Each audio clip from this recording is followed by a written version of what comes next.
Hello मित्रमैत्रिणींनो, आज आपले खूप दिवसानंतर व्हिडिओ येणार आहे. कारण खूप साऱ्या अशा अडचणी आल्या, त्यामुळे मी व्हिडिओ नाही टाकू शकली. पण तुम्हाला आता इथून पुढे रेग्युलरमध्ये व्हिडिओ पाहायला भेटतील. आपण आज बनवणार आहोत हिरव्या मुगाची उसळ. ह्या मुगाला मी अगदी रात्रभर भिजू घातले होते आणि याला 12 घंटे पूर्ण बांधून ठेवले होते. त्यामुळे याला खूप छान असे मोड आले. कारण घरी मोड काढून घेणं हे खूप सोपं आहे कडधान्याला. आणि आपण घरी कधीही कडधान्य तयार केलं तर ते अगदी खूप चांगलं हेल्दी राहतं. कारण बाहेरून जेव्हा आपण विकत आणतो त्यासाठी पाणी हे बरोबर वापरत नाहीत. आपण घरीच कडधान्य घेऊन हे असे मोड काढून त्याचा घरी वापर करून घ्यायचा.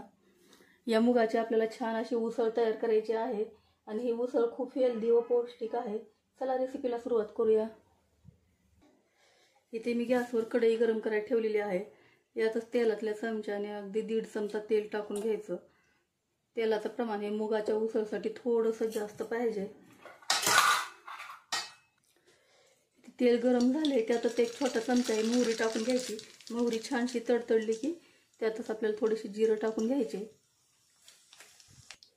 जिरे मोहरी छान असे तडतडलेले आहेत. त्यातच ह्या 2 उभ्या मिरच्या मी 2 मिरच्या कट करून टाकून घेतलेल्या आहेत.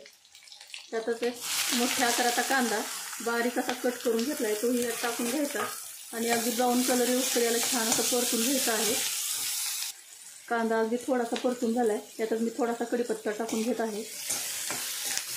एखादा मिनिट असा कांदा परतून झालाय. यातच अर्धा चमचा मी अद्रक लसूणची पेस्ट टाकून घेत आहे.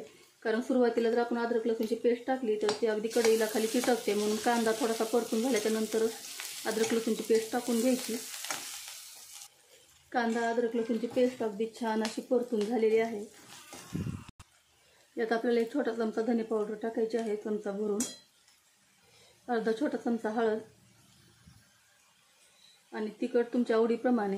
मी या छोट्या चमच्याने अगदी 1.5 चमचा हे लाल तिखट टाकत आहे. कारण थोडंसं फिक्का आहे माझं हे लाल तिखट, म्हणून मी थोडंसं जास्त टाकलेलं आहे. तुमच्याकडे जर फिक्की आवडत असेल उसळ तर तुम्ही तिखटाचं प्रमाण अगदी तुमच्या आवडीप्रमाणे कमी करू शकता. हे अगदी छान असं परतून झालेलं आहे तेलामध्ये. यातच आपल्याला हे घेतलेले मुगाचे मोड आलेले मूग घेतलेत ते यात टाकून घ्यायचे. आणि मुगासोबतच आपल्याला टोमॅटो टाकून घ्यायचा.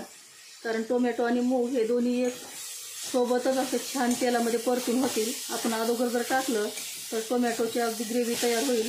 म्हणून दोन्ही सोबतच आपण हे टाकून अगदी छान असं परतून घ्यायचं आहे.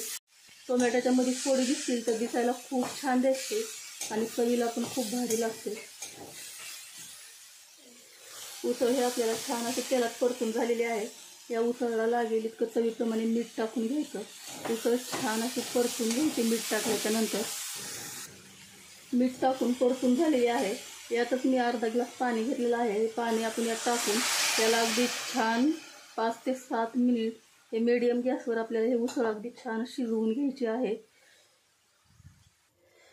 इथे 7 ते 8 मिनिट झालेले आहेत आपली ही उसळ बनवायला ठेवून. याला मी एक वेळ मध्यंतरी छान असं हलवून घेतलं होतं. तुम्ही बघू शकता अगदी किती छान अशी ही उसळ तयार झालेली आहे. तुम्हाला जर अगदी मऊसूद ही उसळ आवडत असेल तर तुम्ही कुकरला 1 शिट्टी करून अगोदर मूग शिजवून घेऊ शकता. आणि थोडीशी अशी निब्रट अशी हवी असेल तर तुम्ही माझ्यासारखं अगदी अर्धा ग्लास पाणी टाकून ही उसळ कढईतच शिजवून घेऊ शकता. आता आपली उसळ ही छान तयार झालेली आहे. याच्यावरून अगदी छान अशी भरपूर सारी हिरवीगार कोथिंबीर टाकून घ्यायची. कोथिंबीरमुळे या उसळची चव ही अगदी भन्नाट लागते. कोथिंबीर टाकल्याच्या नंतर आपण एक वेळ छान असं परतून घेऊ आणि आपला गॅस बंद करून देऊ.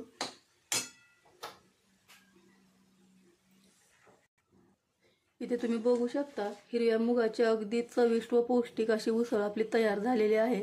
तुम्ही ही उसळ नाश्त्यासाठी अगदी मुलांच्या टिफिनसाठी सुद्धा तुम्ही देऊ शकता. जर तुम्हाला ही रेसिपी आवडली असेल तर व्हिडिओला लाईक करा, शेअर करा. चॅनलवर पहिली वेळ असाल तर चॅनलला सबस्क्राईब करा. व्हिडिओ पाहिल्याबद्दल धन्यवाद. थँक्यू.